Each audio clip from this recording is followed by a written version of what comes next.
Hey everybody, welcome back to Being a Being. Jason here. Today we are going to talk about a tougher subject. It's the subject of grief.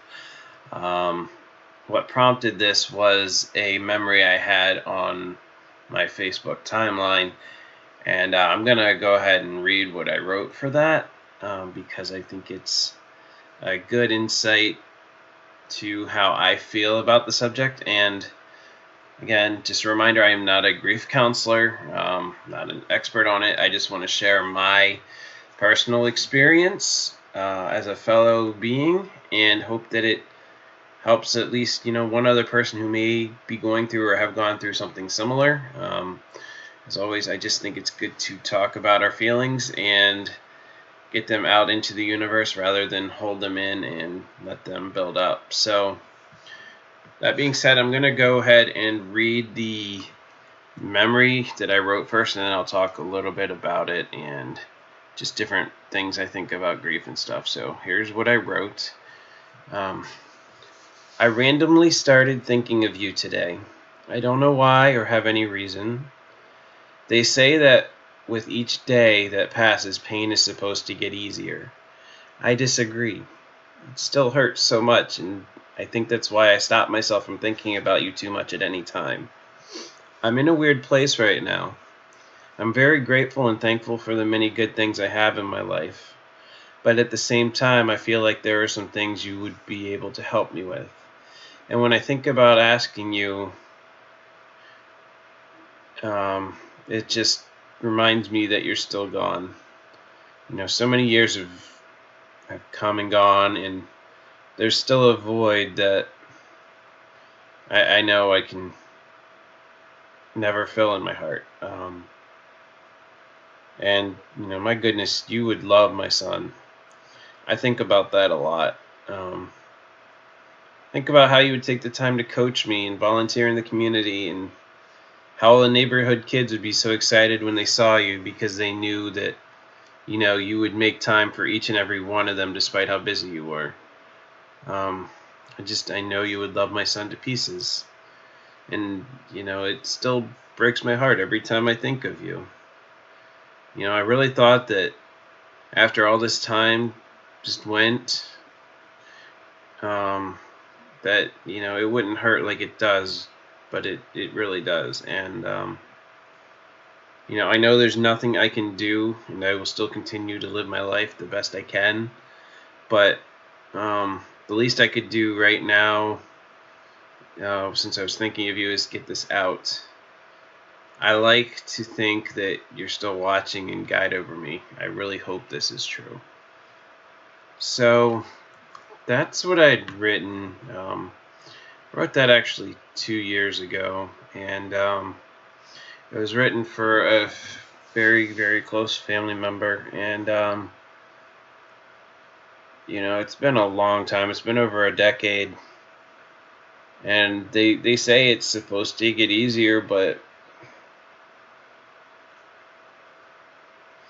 it doesn't.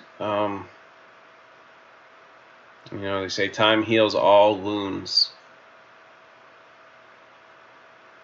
I don't think you can heal from something like that.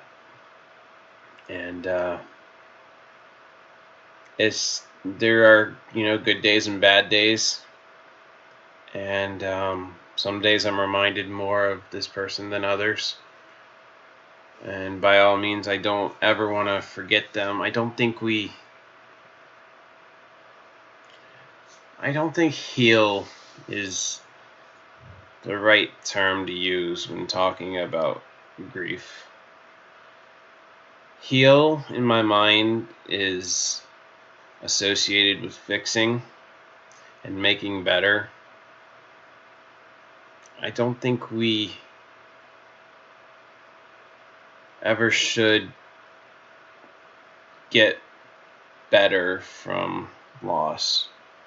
I think if anything, it should stay and still hurt and remind us what it means to be alive.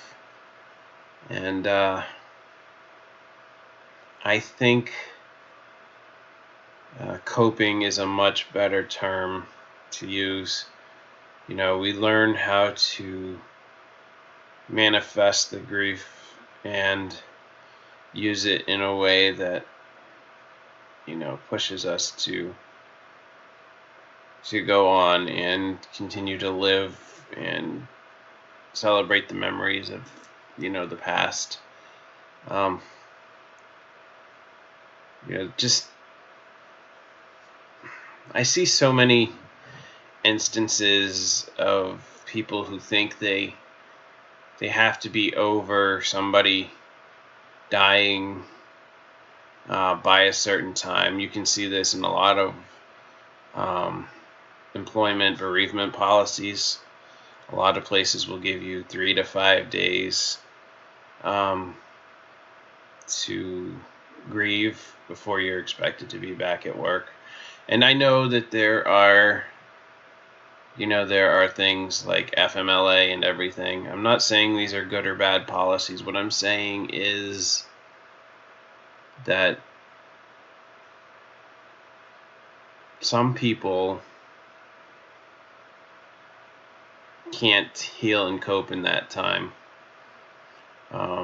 I'm one of those kind of people. I don't handle death very well at all. I'm very empathetic, and I wear my heart on my sleeves. And when somebody becomes a part of my heart and then I lose that piece, it's like hard for me to figure out how to keep going without that piece there anymore. And it just takes time to learn how to cope. I never heal. I hate that they say heal wounds. It's so wrong to me, because again, that in my mind is associated with fixing, and that in turn I associate with forgetting. Because if you heal it, you fix it, it's not there anymore, it's gone, it's better. And I don't think that's the right way to approach something like losing somebody who's been a significant part of your life. I don't think you should ever fix that hole. I think it needs to stay there, and you just need to learn how to work around it. I think that's a much better way to approach it and handle it. And I think that just because that might be how I think about it doesn't mean that's how everybody should think about it. I just want to throw the option out there. And I just want to emphasize that, as similar as we all are, in that we're all human beings, we are all uniquely different in our thoughts and our feelings. And I don't think there's one right way to tell somebody how to get over or get past or get through, whatever you want to call it, death and grief. I think it's up to each and every one of us how to handle it. And I wish that, again, this is my personal belief and my opinion. It's not reflective of any kind of employer anywhere. I just wish that more employers had that sort of mentality where they understand that people feel and think things differently, and don't force people into time-gated policies, because it's going to work. It might work for the majority, it might work for the minority, but I mean, how are you going to tell 15 different people how to feel and when to be done feeling that in a certain amount of time? I don't think it's right. I don't care if anybody agrees or not. That's just my personal belief, and I wish that more places would adopt that kind of mentality of take as long as you need to get over this. You've been good to us, we'll be good to you, and we'll help you through this. And that being said, I do wish that many places would take into account how close friends and pets can be in people's lives. some people, they're closer to their animals than any family member or any friend, and they don't get, allowed time off for losing a pet, or conversely, losing a best friend for half their life because they're not a close family relative. It doesn't make sense. Some people are a lot closer to their best friend than anybody that's still alive in their family. And I don't think that's right either. That's my personal belief. It's not reflective of any employer's belief, but maybe it should be. I mean, I think it's time. I think in order for us to evolve as a species, we need to collectively understand how individually we all think and feel.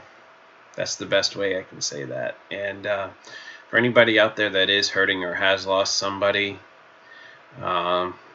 if you have nowhere else to go or nobody else to talk to, my email is in my about description. If you want to just write me an email and yell at the world, please go ahead. I understand. I won't judge, and definitely, I know that I just literally said that we all think and feel and get through things differently, but I do believe that letting ourselves feel these things by ourselves without reaching out to others when they're willing to support you is a bad idea. I think you should take advantage of any help you can get, because grief is one of the hardest and most complex emotions to deal with, and nobody should ever have to go through it alone. So just know that there is help out there, and people are willing to listen no matter what. And just until then, keep being awesome human beings, and know that people care, and take care of yourself, and don't let anybody else tell you how to feel. All right, I'll catch you next time. Bye. As always, thanks for watching. If you like what you've seen, please click like, subscribe, leave a comment, and share with your friends. Thanks for being awesome beings.